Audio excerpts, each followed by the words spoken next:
한 주간 평안하셨습니까? 오늘은 바울의 회심에 관해서 말씀드리겠습니다. 예수 그리스도의 죽음과 부활로 시작된 복음의 여정에 가장 큰 사건은 바울의 회심이었습니다. 바울의 회심으로 그리스도교는 세계 종교가 되는 길이 열렸습니다. 바울은 자신을 유대인이요 바리새파 사람으로 소개합니다. 그는 철저한 유대인이었지만 로마 시민권을 가졌고 헬라 철학에 능통한 사람이었습니다. 그런 사람이 어떻게 예수가 그리스도임을 깨닫고 예수의 복음을 전하는 사도가 되었겠습니까? 그의 회심이 사도행전 9장에 기록되어 있습니다. 바울로 이름이 바뀌기 전 사울은 그리스도인들에 대해 살기등등한 마음으로 다메섹에 있는 그리스도인들을 잡으러 가던 사람이었습니다. 다메섹으로 가던 길에 하늘에서 빛이 비치고 사울아 사울아 네가 왜 나를 박해하느냐, 나는 네가 핍박하는 예수다 하는 음성을 들었습니다. 이 일 후 사울은 보지도 먹지도 못하다가 다메섹 시내로 가서 아나니아를 만났고 그가 안수해서 눈을 뜨게 되었습니다. 눈을 뜨게 되었다는 것은 이중적인 의미를 내포할 수 있습니다. 그 후 바울은 다메섹에 있는 제자들과 함께 며칠을 지냈다고 전합니다. 이스라엘 초대 왕의 이름과 같았던 사울은 작은 자, 낮은 자라는 뜻의 바울로 개명하였고 예수는 하나님의 아들 그리스도라고 증언하기 시작했습니다. 바울의 회심은 사건으로 보면 한순간 돌아선 것으로 기록되었습니다. 그러나 그의 삶을 들여다보면 많은 사건이 축적되어 일어난 일입니다. 대개 혁명적인 변화는 이전에 많은 일들이 축적되고 혁명의 요소가 저변에 넓게 퍼지면서 발생합니다. 예를 들자면 병이 발생했을 때는 이미 이전에 병이 생기는 잘못된 생활 습관이 누적되어 있었기 때문입니다.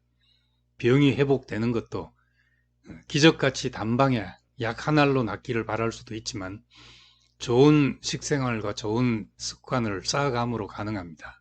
바울도 마찬가지였을 것입니다. 바울은 예수와 동시대 사람이었습니다.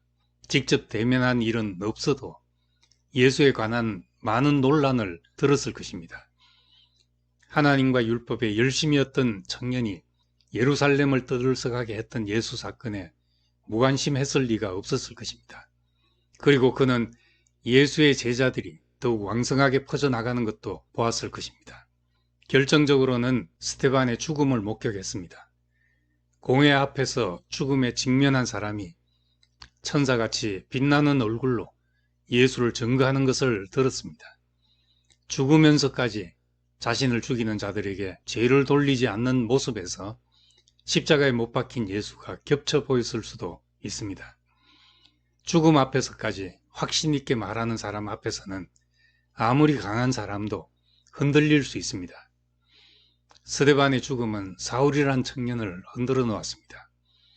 그렇기에 기세등등했던 사울에게 이상한 빛과 소리가 예수의 음성으로 인식되었습니다. 그리고 다메섹으로 가서 거기에 있는 그리스도인들에게 예수가 하나님의 아들이고 그리스도라는 얘기를 듣고 믿음을 가지게 되었습니다. 갈라디아서 1장 16절에는 그가 하나님으로부터 그의 아들에 대한 계시를 받았다고 간결하게 서술합니다. 이것은 그의 신앙의 관점이 바뀌었음을 의미합니다. 이전에 신봉하던 율법과 장로들의 유전을 버리고 하나님 아들에 대한 믿음을 가지게 된 것입니다. 바울이 속해 있던 바리새파 사람들도 하나님이 보내실 그리스도를 기다리고 있었습니다. 바울은 그리스도에 대해서 잘 알았습니다.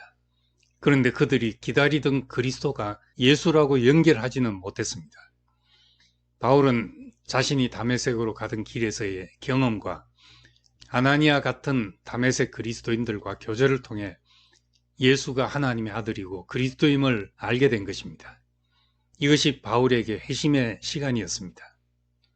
이후 바울은 그의 해박한 율법과 헬라 철학으로 하나님의 아들 그리스도가 누구인지를 이방의 많은 사람들에게 풀어나가게 되었습니다. 바울이 다메섹에서 처음 만났던 그 그리스도인들은 어떤 사람들이겠습니까? 다메섹에 있었던 그리스도인들은 주로 바리새파 출신들이었을 것으로 봅니다. 왜냐하면 바울이 생판 낯선 사람들을 찾아가기보다 자신과 같은 생각을 하던 바리새파 사람 중에 예수를 받아들인 사람들을 찾아갔을 가능성이 많기 때문입니다. 이 바리새파 사람들은 사두개파 사람들과 달리 죽은 자의 부활을 믿는 사람들이었기에 예수의 죽음과 부활을 더 적극적으로 받아들이고 이해했을 것입니다. 이런 점에서 다메섹 그리스도인들과 바울은 바리새파 사람이라는 공통점을 가지고 있었고, 바울은 그들과 교제를 나누며 성경대로 예수께서 죽고 부활하셨다는 이해를 가지게 되었을 것입니다. 사람이 새로운 깨달음을 알게 될 때는 보통 자신의 선 이해를 바탕으로 합니다. 사랑이라는 말을 들어도 어린아이의 경험에서 듣는 것과 20대의 경험에서 듣는 것과 인생의 많은 과정을 지나 노년에 들을 때 의미가 모두 다를 것입니다. 같은 씨가 땅에 떨어져도 토양에 따라 열매가 조금씩 다르듯이 어떤 진리나 계시도 그것을 받아들이는 사람의 문화나 시대 정신과 무관할 수가 없습니다. 바울은 바리새파 사람 가운데서 회심한 그리스도인이었습니다. 바울은 지나간 모든 자랑을 배설물로 여겼다고 했지만 실제로 그가 가진 해박한 성경 지식과 율법에 대한 열심이 바탕에 있었기 때문에 그의 눈이 떠졌을 때 하나님 아들 그리스도에 대한 풍성한 이해가 나올 수 있었습니다. 우리는 지금 4차 산업혁명 시대에 살고 있습니다. 이 새로운 시대의 특징은 융합입니다. 다양한 다른 분야의 연구가 결합될 때 혁신적인 변화를 가져다 옵니다. 바울의 복음은 유대교의 열심과 로마 시민으로서의 그가 배운 헬라의 풍부한 지식, 그리고 결정적으로 그의 직접적인 그리스도의 체험이 낳은 결과입니다. 그래서 예루살렘에 국한될 수도 있었던 복음이 더 넓은 세계로 흘러갈 수 있었습니다. 하나님은 아나니아에게 그는 내 이름을 이방 사람들과 왕들과 이스라엘 자손 앞에 가지고 갈 내가 택한 나의 그릇이다 라고 말씀하셨습니다. 이 한 사람이 준비되기까지 많은 사람, 많은 과정이 있었습니다.